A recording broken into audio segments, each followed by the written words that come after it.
Scène de joie dans le village de Khan al-Ahmar. Les Bédouins ont accueilli la bonne nouvelle ce matin.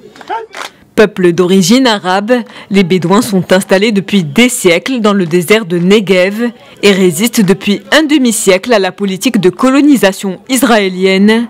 C'est au rythme de la musique que les Bédouins célèbrent aujourd'hui leur victoire, une victoire éphémère qu'ils sont bien décidés à préserver.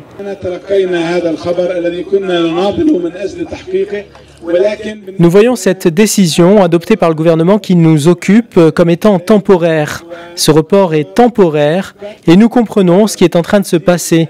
Notre décision à nous, c'est de continuer à protester jusqu'à ce que ce projet de démolition soit annulé.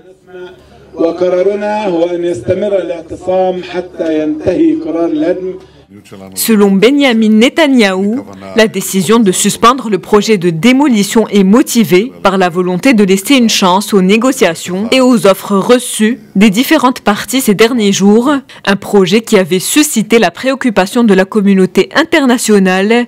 Plusieurs pays européens, dont la France, ont réagi, demandant à Israël de revoir sa décision.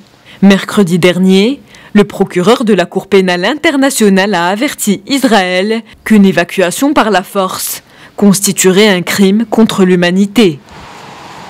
La position du village Khan al-Ahmar est emblématique. Entouré de colonies israéliennes, sa destruction pourrait renforcer le bloc des colons israéliens, mais surtout, cela pourrait créer un précédent et pourrait mettre en péril l'avenir de plus de 30 autres villages bédouins.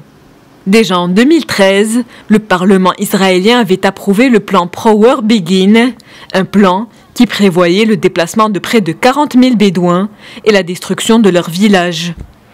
Un plan qui a d'ailleurs fini par échouer. Le Parlement européen ainsi que plusieurs ONG s'étaient mobilisés et avaient appelé le gouvernement israélien à protéger la communauté bédouine.